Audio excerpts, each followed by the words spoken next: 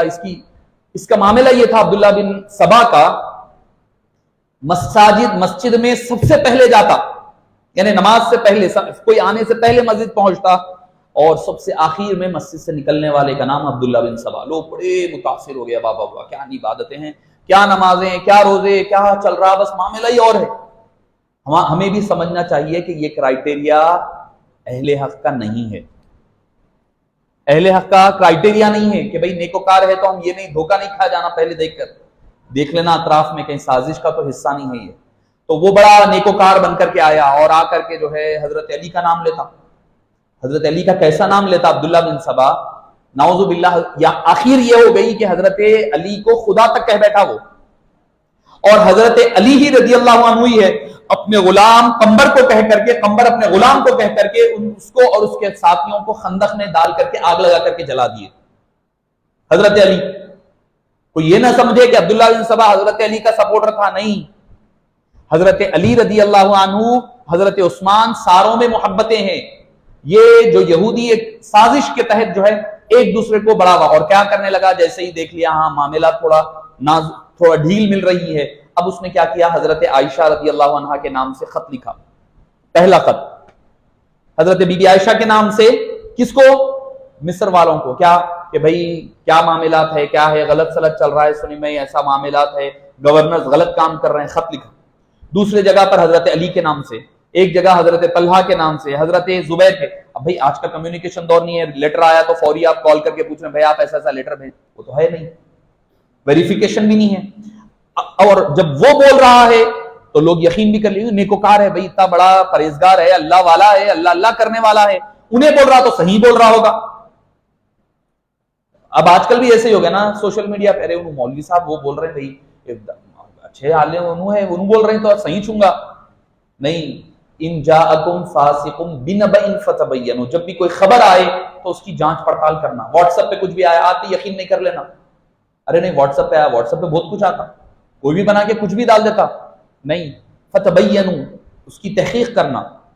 تو معزز سامعین کرام, بڑا فتنہ یہ عام کرنے لگا لوگوں میں کہ بھئی کیا حضرت عثمان غنی رضی اللہ عنہ کے بارے میں لوگوں کے ذہنوں میں غلط باتیں پھیلانے لگا. کیا آپ کے گورنرز اچھا کام نہیں کر رہے ہیں, آپ کے گورنرز خراب کام کر رہے ہیں, کرپشن عام ہو گیا ہے, جھوٹ لوٹ مار چل رہا ہے، جیسا چاہے ویسا عام کام کر رہے ہیں، کوئی پوچھنے کرنے والا نہیں ہے، یہ کہہ کر کے لوگوں کے اندر غلط فہمیاں پیدا کرنے لگا۔ اور دوسری چیز یہ کیا کہ بھئی حضرت عثمان غنی رضی اللہ عنہ پر یہ اعتراض کر دیے کہ بھئی آپ اپنے رشتہ داروں کو زیادہ گورنری دی گئی ہے، جبکہ میں آپ کو بتاؤں حضرت عثمان غنی رضی اللہ عنہ کے دور میں 21 خلفاء، 21 گورنرز تھے، 21 گورنرز بنے۔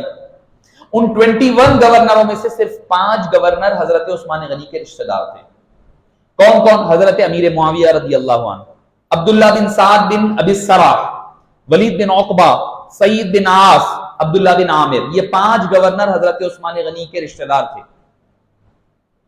اور اس میں سے بھی بعد میں 2 جنوں کو ہٹا دیا گیا۔ میں یہاں تفصیل آپ کو گورنرز کی پیش کرنے جا رہا ہوں۔ ان 5 میں سے 2 کو ہٹا دیا گیا۔ آپ کی وفات کے وقت صرف 3 گورنر تھے آپ کے رشتہ داروں میں سے۔ عبداللہ بن ابی السراح یہ کون تھے؟ یہ مصر کے گورنر تھے حضرت عثمان غنی کے دور میں۔ ان کے بارے میں آتا ہے کہ یہ پہلے اسلام لائے، حضرت عثمان غنی رضی اللہ عنہ کے رضائی بھائی تھے، اور ہوا یہ تھا کہ یہ اسلام لائے مدینے میں، مکہ اور کاتب وحی بھی تھے، قرآن بھی لکھا کرتے تھے۔ ہوا یہ مکہ مکرمہ جا کر کے مرتد ہو گئے، اسلام چھوڑ دیا۔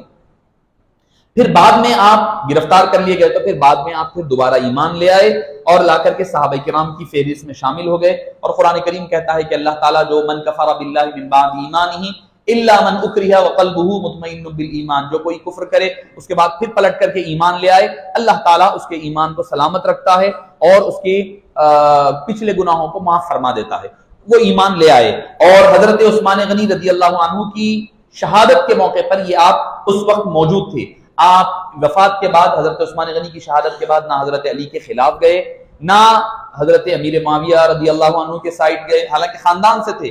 آپ گوشہ تنہائی میں چلے گئے اور آپ کی وفات جو ہے وہیں پر ہوئی، اور اسی حالت میں خلوت نشینی میں آپ کی وفات ہوئی۔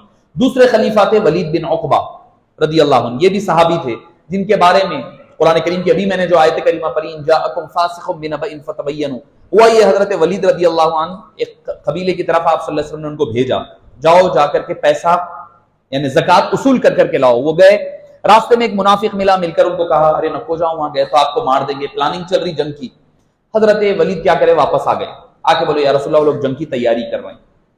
اب ہوا یہ کہ آپ صلی اللہ علیہ وسلم جنگ کی تیاری کرنے لگے، ادھر اس قبیلے والوں کو پتا چلا کہ آپ صلی اللہ علیہ وسلم جنگ کی تیاری کر رہے ہیں، وہ جلدی ان کے قبیلے کے سردار بھاگتے، یا رسول اللہ کیا بات ہو گئی، آپ جنگ کی تیاری کر رہے ہیں؟ بولے تم لوگ، میں جو میسنجر کو بھیجا تھا زکوٰۃ وصول کرنے، اس کے خلاف تم لوگ جنگ کر رہے ہو۔ بولے یا رسول اللہ ہمارا تو کوئی نہ ارادہ تھا نہ ہم نے ایسا کہا ہے۔ بولے ولید بن عقبہ کو بلایا گیا، اے ولید یہ کیا معاملہ ہے؟ تو بولے یا رسول اللہ میں راستے میں جا رہا تھا، ایک شخص مجھے ملا، اس نے یہ کہا اور میں پلٹ کر واپس آ گیا۔ آپ صلی اللہ علیہ وسلم نے پوچھا وہ کون ہے؟ وہ منافق تھا۔ تب یہ آیت کریمہ سورہ حجرات کی نازل ہوئی، یا ایھا الذین آمنوا ان جاءکم فاسق بنبأ فتبینوا ان تصیبوا قوما بجہالۃ فتصبحوا علی ما فعلتم نادمین۔ اے ایمان والو، اگر تمہارے پاس کوئی انفارمیشن آئے تو اس کو ویریفائی کر لو، اس کا جانچ پڑتال کر لو، تحقیق کر لو، اگر نہیں تو ایسا نہ ہو کہ تم اس پر عمل کرنے لگ جاؤ گے تو بعد میں تمہیں ندامت ہوگی اس بات پر۔ یہی ولید بن عقبہ رضی اللہ عنہ ہے۔ حضرت ولید بن عقبہ رضی اللہ عنہ جو حضرت عثمان بن عفان کے ماں شریک بھائی تھے، یعنی دونوں کی ماں ایک تھی، والد الگ الگ تھے، اس کو ماں شریک بھائی کہا جاتا ہے۔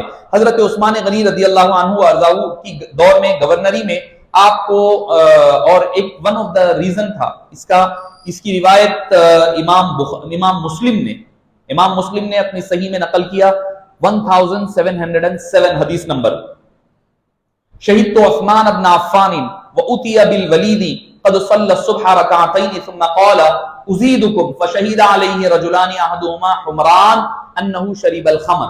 حضرت ولید کے بارے میں جیسے میں نے کل کہی تھی بات، کوئی صحابی امکان خطا ہوگی، خطا ہو سکتی ہے مگر ضروری نہیں ہے کہ ان سے گناہ ہو، مگر گناہ ہو سکتا ہے۔ ہوا یہ کہ مسلم شریف کی حدیث سے پاک ہے، میں کوئی تاریخی حوالہ نہیں، جیسے ہم کوشش یہی کر رہے ہیں کہ احادیث کو آپ کے سامنے رکھا جائے تاکہ بات مستند ہو۔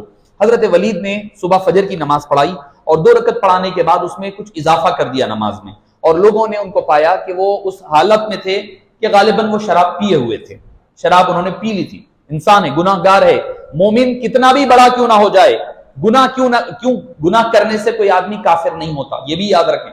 کوئی اگر زنا کرا تو بھی کافر نہیں ہوتا، شراب پیا تو بھی کافر نہیں ہوتا، قتل کرا تو بھی کافر نہیں ہوتا۔ ایمان الگ شے ہے، گناہ الگ شے ہے، گناہ کا عذاب ہوگا مگر وہ کافر نہیں ہو جاتا کوئی بھی بڑا کام گناہ کرنے سے۔ اسی لیے کسی کو کافر کہنے کے بارے میں بڑی احتیاط کرنی چاہیے۔ ہمارے پاس بعض لوگ ایسے ہوتے ہیں زبان پر رہ جاتا ہے، ارے بھائی فلاں کافر ہے، فلاں مشرک ہو گئے۔ نہیں، آپ کو ہم کو اختیار ہرگز نہیں ہے کسی کے کفر کے بارے میں بولنے کا، جب تک کہ آپ علانیہ طور پر نہ دیکھ لے۔ کوئی گیا جا کے گھنٹے بجا رہا، شروع ہو گیا، ٹھیک ہے، جب آپ بول سکتے کہ بھئی ان میں وہ علامات پائی جا رہی، وہ بھی پھر علماء کرام اور مفتیان کرام کا حصہ رہے گا۔ تو حضرت ولید کے بارے میں لایا گیا، حضرت عثمان رضی اللہ عنہ نے ان کو بلایا اور حضرت عثمان نے کہا انہوں نے شراب پیے بغیر خے نہیں کی، یعنی دوسرے شخص نے کہا کہ انہوں نے خے بھی کی ہے شراب کی۔ تو آپ نے حضرت علی مرتضی رضی اللہ عنہ وارضاہ کو فرمایا کہ یا علی قم، اے علی رضی اللہ تعالیٰ عنہ اٹھیے، فجلدہ، اور ان کو کوڑے لگائیے۔ فقال علی ثم قم یا حسن فجلدہ، حضرت حسن کو کہا کہ اے بیٹے حسن اٹھو اور ان کو سزا دو۔ تو صحابہ کرام فرماتے ہیں کہ حدیث مسلم میں ہے کہ مجھے یہ حضرت یہاں تک کہ 40 کوڑے جب لگائے گئے، اس کے بعد آپ صلی اللہ حضرت عثمان نے کہا کہ رک جاؤ۔ آپ صلی اللہ علیہ وسلم نے بھی 40 لگائے تھے، حضرت ابو بکر نے بھی 40 لگائے تھے، حضرت عمر نے 80 لگائے تھے، مگر میں 40 کو پسند کرتا ہوں۔ ٹھیک ہے، یہ اجتہاد ہے، یہ ان کا اجتہاد ہے۔ تو 40 کوڑے لگائے گئے ان کو۔ اس کے بعد لوگوں نے اعتراض کیا تو آپ نے ان کو ولید بن عقبہ کو بھی اس مقام سے ہٹا کر سعید بن العاص، حضرت ولید کو ہٹا کر کے آپ نے دوسروں کو گورنر بنا دیا۔ اور دوسری چیز یہ ہے کہ بحرین میں مروان بن حکم وہاں کا گورنر تھا۔ یہ شخص کے بارے میں امام بخاری فرماتے ہیں قال البخاری لم یر النبی صلی اللہ علیہ وسلم، یہ شخص آپ صلی اللہ علیہ وسلم سے ملاقات نہیں کیا، یعنی صحابی نہیں تھا یہ شخص۔ قلت هو تابعی لہو، وہ تابعی تھا۔ امام ذہبی المغنی والیوم نمبر 2 اور پیج نمبر 651 میں فرماتے ہیں کہ وہ ثقہ نہیں ہے، یعنی اس کا کیریکٹر خراب ہونے کی وجہ سے اس سے آنے والی احادیث کو ہم نقل نہیں کرتے۔ اور یہ شخص بہت بڑا فتنہ پرور، اس کے بارے میں آپ آگے پڑھیں گے مختلف مقامات پر، اس شخص کے بارے میں آپ کو آتا رہے گا، مروان بن حکم۔ اور یہ بہت بڑا ریزن رہا حضرت عثمان غنی رضی اللہ عنہ کی شہادت میں، اس شخص کا معاملہ۔ اور یہ حضرت عثمان غنی رضی اللہ عنہ کا سیکریٹری تھا، اور اسی نے حضرت طلحہ رضی اللہ عنہ کو شہید کیا، اور یہی شخص تھا جس نے جھوٹا خط لکھ کر کے حضرت محمد بن ابو بکر اور مصر کے لوگوں کو واپس بلایا۔ اس کے علاوہ حضرت امیر معاویہ رضی اللہ عنہ جو اپنے بھائی یزید بن ابو سفیان، یزید بول تو یہ والا یزید نہیں جو امام حسین کے دور میں ہوا، یزید کے چچا وہ بھی صحابی تھے، ان کا بھی نام یزید بن ابی سفیان تھا۔ تو ان کی وفات کے بعد شام کے ایک علاقے کے لیے حضرت عمر نے ان کو خلیفہ بنایا تھا، گورنر بنایا تھا۔ حضرت عثمان غنی رضی اللہ عنہ نے اس علاقوں کو وسیع کرتے ہوئے حمص، فلسطین اور پورے شام کو آپ کے حوالے کیا۔ حضرت امیر معاویہ رضی اللہ عنہ حضرت عثمان غنی رضی اللہ عنہ کے رشتہ دار تھے۔ اور عبداللہ بن عامر جیسے کہ میں نے ذکر کیا، وہ گورنر تھے بنائے گئے کوفہ کے۔ حضرت ابو موسیٰ الاشعری رضی اللہ عنہ پہلے گورنر تھے، جب آپ کو لوگوں نے ہٹا کر کے پھر عبداللہ بن عامر کو آپ نے گورنر بنایا۔ ولید بن عقبہ کا میں نے آپ کے سامنے ذکر کیا۔ جب ولید بن عقبہ پر اعتراض ہوا تو آپ نے ان کو ہٹایا اور ان کی جگہ سعید بن العاص رضی اللہ عنہ کو مقرر کیا۔ بعد میں کوفہ کی عوام نے ان پر بھی شدید ناراضگی ظاہر کی تو ابو موسیٰ الاشعری رضی اللہ عنہ کو ان پر خلیفہ بنایا گیا۔ معزز سامعین کرام، حضرت عثمان غنی رضی اللہ عنہ وارضاہ کے بارے میں خطوط ہر جگہ پھیلنے لگے، لیٹرز پھیلنے لگے، غلط فہمیاں پیدا کی گئی۔ اب غلط فہمیاں جب پیدا ہو گئی تو مصر کے ایک گروپ جن کے بارے میں آتا ہے 700 لوگ ہیں، وہ 700 لوگ نکل کر کے یہاں پر آئے، کہاں؟ مدینہ پاک آئے، اور آ کر کے انہوں نے حضرت عثمان غنی رضی اللہ عنہ سے اپنے گورنرز کے بارے میں، ان کے بارے میں شکایات کرنے لگے کہ یہ لوگ ایسا کر رہے ہیں، ایسا کر رہے ہیں۔ تو آپ نے فرمایا ٹھیک ہے، آپ نے ان کو ہٹا دیا، ہٹا کر کے دوسرے گورنر کو آپ نے ان کی مقام پر مقرر فرما دیا، اور ان کو ہٹا کر کے روانہ کرتے ہوئے محمد بن ابو بکر، حضرت ابو بکر صدیق رضی اللہ عنہ کے بیٹے، ان کو گورنر بنا کر کے کہا کہ تم بھی محمد بن ابو بکر تم بھی ساتھ جاؤ، ان کے ساتھ بھیج دیا گیا۔ دونوں جانے لگے، سارا قافلہ جا رہا۔ اب جاتے ہوئے راستے میں جا رہی تو جاتے وقت قافلہ گزر رہا، ایک آدمی گزرا، تھوڑی دیر کے بعد پھر پلٹ کر کے آیا، وہی آدمی تیز رفتار سواری کے ساتھ، پھر جا رہا ہے، پھر آ رہا ہے، پھر 2-3 مرتبہ ہوا۔ مشکوک نظر آیا, انہوں نے پکڑا اس کو, پکڑ کر کے پوچھنے لگے کیا ہے, تم کون ہیں؟ تو آپ اندازہ لگائیے یہودی سازش, کیونکہ عبداللہ بن سبا نے جو جال بچھایا تھا, پہلا وہ سمجھ رہا تھا کہ بھئی حضرت عثمان بن عفان خلیفہ کو نہیں بدلیں گے مصر کے. اب یہ بات سن لیے فوری طور پر, فٹافٹ جو ہے فوری طور پر ہٹا کر کے محمد بن ابو بکر کو بنا دیے. وہ امید نہیں کر رہے تھے, ان کا پینترا خالی جا رہا تھا. اب انہوں نے دوسرا ہتھیار ڈالا, کیا؟ دوسرا لیٹر پھر رہا ہے. بولے آدمی جا رہا, کہاں جا رہا؟ تو بولے میں مصر جا رہا ہوں. کیوں جا رہے ہو؟ خلیفہ نے بھیجا ہے مجھے, حضرت عثمان نے ایک کام سے بھیجا ہے, خاص کام ہے, سیکرٹ مشن پہ جا رہا ہوں. بولے اب لازمی بات ہے, پورے لوگ مصر کے, اب جانے والے گورنر حضرت محمد بن ابو بکر وہ بھی مصر جا رہے ہیں. اب تشویش تو پیدا ہوگی کہ بھئی یہ کون سا سیکرٹ مشن ہے. کوئی سیکرٹ کام کرا تو سامنے سے 4 بار پھرتا. سوچنے والی عقل والی بات سوچے آپ, کوئی سامنے سے سیکرٹ کام کرنے جا رہا تو انہیں 4 بار گزرتا سامنے سے, پھر بول رہا میں سیکرٹ مشن پہ جا رہا ہوں, میرے کو جو ہے خلیفہ بھیجے, فلاں بھیجے. ٹھیک ہے, اب وہ ہو گیا. ہو جانے کے بعد اب پھر کہنے لگا کہ کیا ہے, جب زبردستی بولے کیا نہیں لیٹر ہے جو گورنر کے نام ہے. بولے کیا لیٹر؟ نہیں بتاتا. آخر میں لیٹر دے دیا. حضرت محمد بن ابو حنیفہ نے لیٹر کھولا تو لیٹر کے اندر لکھا ہوا ہے کیا؟ حضرت عثمان بن عفان کی سیل ہے لیٹر کے اوپر. جیسے میں نے کہا کہ مروان بن حکم نے جو حضرت عثمان غنی رضی اللہ عنہ کے خلاف سازش کیا تھا, اس کا ایک قصہ تھا. یہ لیٹر میں لکھا ہوا ہے, یہ لوگ جیسے ہی مصر کو پہنچے, پورا گروپ 700-800 آدمی کا, ان کے ساتھ محمد بن ابو حنیفہ, جیسے ہی مصر پہنچے ان سب کو قتل کر دو سزا کے طور پر.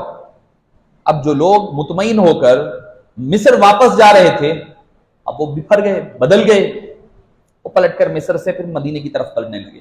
اچھا, اسی ٹائم آج کا دور سوشل میڈیا کا دور ہے. آج کے دور میں ایک دوسرے سے کمیونیکیٹ کر سکتے, نیوز میں آ گیا بھائی وہ فلاں جگہ جو ہے لیٹر پکڑے گیا, ایسا معاملہ ہوا, وہ پلٹ کے آ رہے ہیں مصر سے. مگر کوفہ میں, بصرہ میں, شام میں ان کو کیسے پتا چلا کہ ایسا لیٹر پہنچا شام مصر والوں کو, حضرت عثمان غنی نعوذ باللہ قتل کروانا چاہ رہے ہیں. وہ بھی سارے کے سارے نکل کر کے مدینہ منورہ کی طرف پہنچ رہے ہیں. تو ہر جگہ ایسے فیک لیٹرز کو, جعلی خطوط کو پھیلایا گیا, جس سے حضرت عثمان غنی رضی اللہ عنہ کی شخصیت کو داغدار کیا گیا. اور وہ آگے آ کر کے سن 23 ہجری ہے, ذی الحجۃ الحرام کا مہینہ ہے.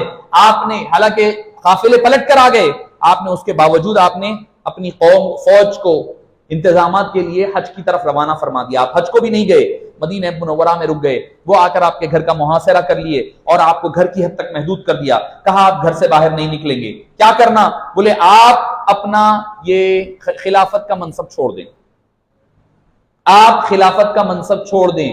اور چونکہ ان کو کچھ نہ کچھ تو سپورٹ لینا تھا, حضرت علی کو بنا دیں. آپ ہٹیں, حضرت علی. اختلاف پیدا کرنے کی کوشش ہو رہی ہے. کس طرح اختلاف پھیلایا جا رہا ہے. حضرت عثمان کیا سمجھنا حضرت علی ہو سکتے اس کے پیچھے بیک گراؤنڈ میں, اور کہہ رہے تھے وہ ہمارے پاس حضرت علی نے خط لکھا تھا. حضرت علی نے کوئی خط نہیں لکھا. کہہ رہے تھے بی بی عائشہ نے خط لکھا, کوئی خط نہیں لکھا. حضرت طلحہ نے نہیں لکھا, حضرت زبیر. ساری سازشیں تیار کی گئی. جو بدلہ جو ان کو تکلیف حبیب داور سے, صحابہ کرام سے پہنچی تھی, اب اس کا بدلہ ساری امت مسلمہ سے لیا جا رہا تھا. حضرت عثمان غنی رضی اللہ عنہ ارضاہ کو جب دوسروں نے کہا کہ آپ خلافت چھوڑ دیجئے, تو آپ نے کیا فرمایا؟ آپ نے فرمایا کہ میں خلافت سے سبکدوش نہیں ہوں گا, نہیں چھوڑوں گا, کیونکہ وہ امت کی طرف سے مجھے منتخب کیا گیا ہے, اور چند لوگ آ کر کے مجھے کہیں گے چند سو لوگ کہ ہٹ جاؤ, تو میں نہیں ہٹوں گا. پہلی بات. اور دوسری چیز فرمایا کہ آپ صلی اللہ علیہ وسلم نے مجھے حکم دیا تھا. یہ کون کہہ سکتا ہے؟ صرف وہ نبی کہہ سکتا ہے جس کو علم غیب ہو. آپ نے فرمایا اے عثمان, اللہ تعالیٰ تجھے خلافت کی قمیص پہنائے گا. سبحان اللہ, قربان جائیے حبیب پاک کے علم پر. یہ پتا ہے مصطفیٰ جان رحمت کو کہ عثمان زندہ رہیں گے, حضرت عمر کے بعد خلیفہ بنیں گے, اور جب منافق اس خلافت کی قمیص اتارنے کی کوشش کریں گے, آپ صلی اللہ علیہ وسلم کے الفاظ سنیں تو اس کو مت اتارنا یہاں تک کہ تم مجھے عامل ہوگے. چنانچہ آخر وقت میں جب منافق اور باغیوں نے آپ کے گھر کا محاصرہ کیا, آپ نے فرمایا, آپ صلی اللہ علیہ وسلم نے مجھ سے عہد لیا تھا کہ منافق خلافت کی قمیص اتارنے کی کوشش کریں گے تو تم اس کو مت اتارنا یہاں تک کہ تم مجھ سے آ کر ملو گے, یعنی شہید ہوں گے. امام ترمذی نے اس کو اپنی سنن میں نقل فرمایا ہے. حبیب پاک صلی اللہ علیہ وسلم نے آپ کی شہادت کی بشارت بھی دے دی تھی اور فرما دیا تھا کہ جب تم خلیفہ بنائے جاؤ گے، اب حضرت عثمان آپ صلی اللہ علیہ وسلم کا فرمان سنیں یا ان آنے والے چند سو یا ہزار باغیوں کی بات سنیں؟ حبیب پاک کا حکم ہے، اے عثمان خلافت کی خمیس مت اتارنا، اور ادھر باغی کہے تو حضرت عثمان کہاں سننے والے؟ انہوں نے کہا جان، اور حضرت عثمان نے ایسا نہیں، حضرت علی آئے اور آ کر کہنے لگے اگر آپ فرمائیں تو ہم ان سے لڑائی کریں گے۔ آپ نے فرمایا کہ نہیں علی، میں امت محمدیہ سے لڑائی نہیں کرنا چاہتا ہوں، آپ کی شہادت۔ آپ نے فرمایا کہ بخدا اگر تم مجھے قتل کرنا چاہو تو کر دو، مگر ایک بات یاد رکھو، آج تک عثمان غنی کی وہ بات آپ کے ہمارے کانوں میں ٹکراتی ہے اور صبح قیامت تک ٹکرائے گی، اور یہ حق ہے۔ آپ نے فرمایا قیامت تک تم ایک ساتھ نماز نہیں پڑھ سکو گے، امت پھر ایک پلیٹ فارم پر جمع نہیں ہوگی اگر تم مجھے آج قتل کر دو گے، قیامت تک تم ایک ساتھ نماز نہیں پڑھ سکو گے، نہ ایک ساتھ جہاد کر سکو گے۔ مگر وہ نہیں مانے، 40 دن تک آپ کو اسی معاملے میں گھر میں آپ کو محاصر رکھا گیا۔ مسجد نبوی جس کو آپ نے توسیع فرمائی، اس مسجد نبوی میں نماز پڑھنے نہیں دیا جا رہا ہے۔ آپ نے بیر روما سے پانی 40,000 دینار خرید کر دے کر کے، آپ نے جو کنواں خرید کر کے میٹھا پانی کا کنواں لوگوں کو فراہم کیا، وقف کیا، اس کنویں سے آپ کو پانی نہیں پینے دیا جا رہا ہے، پانی بند کر دیا گیا۔ 40 روز تک آپ کے گھر میں آپ کو محاصرہ کیا گیا۔ آپ کی بیوی ہے وہ نائلہ، حضرت نائلہ، دونوں گھر میں محاصر ہے۔ حضرت علی نے اپنے بیٹوں کو، امام حسن کو، امام حسین کو گھر کی نگرانی پر لگایا ہوا ہے، وہ گھر کی حفاظت کر رہے ہیں، مگر بلوائی پیچھے کی طرف سے حملہ آور ہوتے ہیں، گھر میں حملہ کرتے ہیں، اور حضرت عثمان غنی رضی اللہ عنہ جو روزے کی حالت میں ہے، حالت روزہ میں ہے، قرآن کریم کی تلاوت فرما رہے ہیں، آپ کے اوپر وار کیا جاتا ہے اور آپ کو شہید کر دیا جاتا ہے۔ 18 ذی الحجہ کی مبارک ساعتیں، 23 سن ہجری کا جمعے کا دن، 23 سن ہجری 18 ذی الحجہ ہے، قرآن کریم کی تلاوت فرما رہے ہیں۔ جیسے ہی سر قلم ہوا، خون گرا۔ خون کس پر گرا؟ فَسَيَكْفِيكَهُمُ اللَّهُ، قرآن کی آیت پر گرا۔ کیا مطلب؟ اللہ تعالیٰ ان لوگوں کے لیے کافی ہے، اللہ ان کے لیے کافی ہے۔ اس پر قرآن کریم کے آپ نے سر مبارک کو قرآن کریم پر رکھ دیا۔ آج بھی وہ قرآن کریم ترکی استنبول کے میوزیم میں آج بھی محفوظ ہے، جس پر امام حضرت عثمان غنی رضی اللہ عنہ وارضاہ کی شہادت ہوئی تھی۔ معزز سامعین کرام، حضرت عثمان غنی رضی اللہ عنہ وارضاہ، کون عثمان غنی رضی اللہ عنہ؟ جو قربان جائیے حبیب پاک صلی اللہ علیہ وسلم، آپ پر جو اعتراضات تھے، پہلا تو آپ کے گورنرز پر تھا، دوسرا یہ تھا کہ آپ نے حضرت ابو ذر غفاری رضی اللہ عنہ کو مدینہ پاک سے نکال دیا تھا، صحابی کو۔ اس کا ایک ریزن تھا، اعتراض تھا باغیوں کا، مگر اس اعتراض کی وجہ تھی۔ حضرت ابو ذر کیا فرماتے تھے پتا ہے؟ تقوی کا عالم کیا تھا؟ وہ فرماتے گھر میں 1 روپیہ بھی سیو نہیں رکھنا، اب ہے پورے خرچ کر دو، خیرات کر دو، گھر میں رکھنا قرآن کی آیت کے خلاف ہے۔ والذین یکنزون الذھب والفضة ولا ينفقونها فی سبیل اللہ، گھروں جو لوگ سونا چاندی وغیرہ مال و دولت خزانہ جمع کرتے ہیں، ان کے لیے دوزخ کی عذاب ہے۔ یہ آیت پڑھ کر بولتے 1 پیسہ بھی جمع نہیں کرنا۔ ان کا تقویٰ تھا، وہ تقویٰ تھا۔ مگر حضرت عثمان نے بتایا یہ دیکھیے، آپ تقویٰ ہے اپنی حد تک محدود رکھیے، دوسروں کو اس کے اوپر زبردستی مت کیجیے۔ ہمارے پاس بھی ہوتا یہ، اگر ہمارے کو کوئی چیز اچھی دکھتی، کوئی کام ہمارے کو اچھا دکھ رہا، ہم کیا سمجھو وہی نیکی ہے، دوسرے بھی وہی کرنا۔ نہیں کرا سوالوں نے سنی نہیں ہے، جاؤ سنی سے باہر نکال دے رہے ہیں۔ ارے بھائی جو غیر سنی ہے اس کو سنی بنانا تو دور کی بات ہے، سو سنیوں کو باہر نکال رہے ہیں ہم لوگ۔ ایک سنی کو غیر سنی کو سنی نہیں بنائے ہم اب تک۔ چلے گیا تو چلے گیا، آئیچ نہیں، انہیں گیا، اس کی فیملی گئی، بچے کچے دوست احباب سب جا رہے ہیں۔ اب ہمارے پاس ایسا ہو گیا ہم جو کام کر رہے ہیں وہی کام صحیح ہے، دوسرا جو کر رہا غلط ہے، اور ہم جو کر رہے ہیں وہ سامنے والا بھی کرنا ضروری ہے، نہیں کرا تو ہم سمجھتے ہیں سنی نہیں ہے، جاؤ مسلمان نہیں ہے نہ تو سنی نہیں ہے، کچھ بھی بنا دے رہے ہم لوگ۔ تو حضرت عثمان غنی نے سمجھایا، مگر وہ نہیں مانے، تو آپ نے ان کو شہر سے نکال دیا، کہا آپ کوئی دوسرے مقامات پر جاؤ، جنگلات میں رہ کے آپ زندگی گزار لئیے، وہ آپ کے لیے مناسب مقام ہے۔ جب آپ کے انتقال کا حضرت ابو ذر کا آیا تو آپ نے فرمایا کہ زاہد ایسا زہد و تقوی کسی اور میں نہیں دکھے گا۔ حضرت ابو بکر بھی ہے، حضرت عمر بھی ہے، عثمان غنی، حضرت دوسرے بھی ہے، مگر یہ زہد میں ٹاپ لیول کے۔ گھر میں جب وصال کا وقت آیا تو فرمانے لگے یہ کیا سونے چاندی کی چیزیں پڑے ہوئے ہیں؟ بولے کہاں پر ہے؟ کچھ بھی نہیں ہے، سونا ہے نہ چاندی ہے۔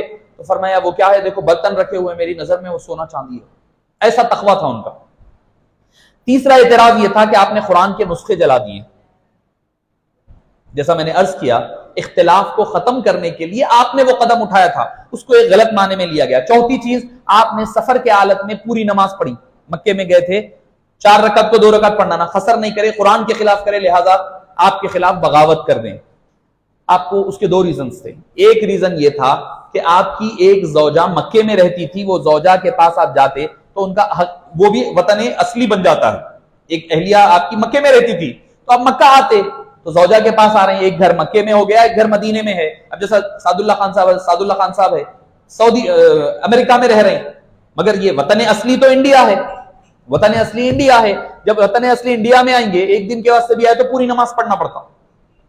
امریکہ میں رہ رہی تو پوری نماز پڑھیں گے، وہاں بھی یہاں بھی. اگر کوئی مثال کے طور پر جاب کر رہی رہ رہی یہاں محبوب نگر میں، کوئی جاب کر رہی حیدرآباد کے رہنے والے ہیں، آپ جا رہے ہیں، جا کے محبوب نگر میں رہ رہی تو جب رہیں گے وہاں تو اگر آپ ایک ساتھ 15 دن ایک وقت رہ گئے تو آپ کے اوپر پوری نمازیں پڑھنا پڑے گا. ایک دن کے لیے بھی گئے تو پوری نماز پڑھ کے آنا. تو حضرت عثمان غنی کی ایک زوجہ از خود مکہ مکرمہ میں تھی، اسی لیے آپ پوری نماز پڑھتے تھے. بیوقوفوں کو یہ نہیں پتا تھا کہ یہ کیا وجہ ہے. دوسری وجہ یہ ہے کہ آپ جب نماز پڑھ رہے تھے اس وقت دیہاتی لوگ دیکھ رہے تھے تو آپ نے پوری نماز اس لیے پڑھی کہ کیونکہ دیہاتی یہ نہ سمجھے کہ بھئی عصر کی نماز 2 رکعت ہی ہے. ان کو تعلیم کے لیے آپ نے مکمل نماز ادا فرمائی. یہ لوگ سمجھے کہ حضرت عثمان غنی نے تبدیل کر دی قرآن کو. وَإِذَا ضَرَبْتُمْ فِي الْأَرْضِ فَلَيْسَ عَلَيْكُمْ جُنَاحٌ أَن تَقْصُرُوا فِي الصَّلَاةِ. اچھا بعض لوگ حماقت میں ہمارے پاس ایسے بھی رہتے، ارے نہیں مول صاحب قصر میں ہے تو کیا ہوا، پوری نماز پڑھتے ہم، ثواب زیادہ ہے نا، پڑھ لیو تو کیا ہوتا کہتے. ارے اللہ کا حکم ہے یہاں نہیں پڑھنا بول کے. اللہ کی دی ہوئی نعمت کو اویل کرنا. اللہ تعالیٰ جو نعمت دیا ہے وہ نعمت ہے. وہ اب نہیں آسان ہو گیا نا سفر، وہ سفر کتنا بھی آسان ہو جاؤ، پلین کا بھی سفر ہے تو وہ پیران درد ہونا، وہ تھکاوٹ، وہ چھڑچھڑاپن، وہ نیند نہ ہونا، وہ سب کامن ہے، وہ اس میں ابھی بھی ہوتا ہے. تو بہرحال یہ چوتھا اعتراض تھا. پانچواں اعتراض یہ تھا کہ آپ بدر میں اور تبوک میں آپ شریک نہیں ہوئے، بیت رضوان میں شریک نہیں ہوئے. بدر میں اس لیے نہیں ہوئے کہ آپ صلی اللہ علیہ وسلم کی بیٹی حضرت رقیہ بیمار تھی. آپ صلی اللہ علیہ وسلم نے فرمایا تم رقیہ کی تیمارداری کرنا، مدینے میں رکے رکھنا. آپ نے منع فرمایا تھا، اسی لیے آپ بدر میں شریک نہیں ہوئے. مگر قربان جائیے نبی کی آل کا تعلق دیکھیں، نبی کی آل سے محبت کا تعلق. حبیب پاک صلی اللہ علیہ وسلم کی بیٹی کی خدمت کر رہے ہیں. بدر کی جنگ میں حضرت عثمان شریک نہیں ہوئے، مگر اللہ کے حبیب صلی اللہ علیہ وسلم نے فرمایا عثمان کا، جب بدر کے صحابہ کا نام لکھا جا رہا تھا آپ نے فرمایا عثمان کا بھی نام لکھو. بدر کے صحابہ میں جو مال غنیمت تقسیم ہوئی، اللہ کے حبیب صلی اللہ علیہ وسلم نے ان کو مال غنیمت بھی دلوایا. نبی کی آل کی خدمت کرنے پر، جنگ میں شریک نہ ہونے پر بھی مال غنیمت حبیب پاک عطا فرما رہے ہیں. اور بیت رضوان میں ان کی وجہ سے بیت رضوان ہوئی. بیت جو لی گئی حضرت عثمان کی شہادت کی اطلاع پر لی گئی. اب وہ خود رہیں گے تو پھر بیت کی بات ہی نہیں آتی تھی. تو معزز سامعین کرام، اور 6ویں چیز یہ تھی کہ جمعے کی دوسری اذان کے پر اعتراض. حبیب پاک نے فرما دیا تھا فَعَلَيْكُمْ بِسُنَّتِي وَسُنَّةُ الْخُلَفَاءِ الرَّاشِدِينَ الْمَهْدِيِّينَ، تم پر میری سنت بھی واجب ہے، میرے خلفائے راشدین کی سنت بھی واجب ہے. اور 7ویں چیز حکم بن العاص کا، جو مروان کے جو والد تھے، آپ صلی اللہ علیہ وسلم نے ان کو شہر بدر کر دیا تھا، ان کو آپ نے واپس بلوا لیا. اس پر اعتراض ہوتا ہے، آپ صلی اللہ علیہ وسلم نے نکالا تھا، آپ واپس لے آئے. دیکھیے آپ صلی اللہ علیہ وسلم نے کسی کو شہر سے نکالا تو اس کی مدت تھی ہوگی، وہ مدت پوری ہو گئی تو وہ واپس آ گئے. یا پھر خلیفہ کو اختیار ہے کہ کوئی کسی کو نکالے اور واپس بلائے، یہ خلیفہ کا اختیار ہوا کرتا ہے. معزز سامعین کرام، حضرت عثمان غنی رضی اللہ عنہ وارضاہ، جن کو نبی پاک صلی اللہ علیہ وسلم نے عشر مبشرہ میں شامل، کامل الایمان جن کو کہا گیا، جود و سخا کا مظہر، حیاداری میں یکتا و تنہا، ذوالحجرتین حبشہ اور مدینہ ہجرت کرنے والے، کاتب وحی، رات کو قیام کرنے والے، دن کو روزہ رکھنے والے، بیت رضوان جن کی وجہ سے ہوئی، جامع القرآن، عشر مبشرہ میں شامل. جنت میں آپ نے فرمایا ہر نبی کا ایک ساتھی ہوگا اور میرا ساتھی جنت میں عثمان بن عفان ہوگا. اور ہر موقع پر آپ رضی اللہ عنہ وارضاہ حبیب پاک صلی اللہ علیہ وسلم کی کام میں آپ نے فرمایا تھا تبوک کے موقع پر، ما ضر عثمان ما عمل بعد هذا اليوم، آج کے بعد عثمان جو کرے کوئی گناہ ان کا لکھا نہیں جائے گا، جنت اللہ تعالیٰ نے ان کا مقدر بنا دیا ہے. تو ایسے صحابی رسول کو صرف اس وجہ سے کہ صرف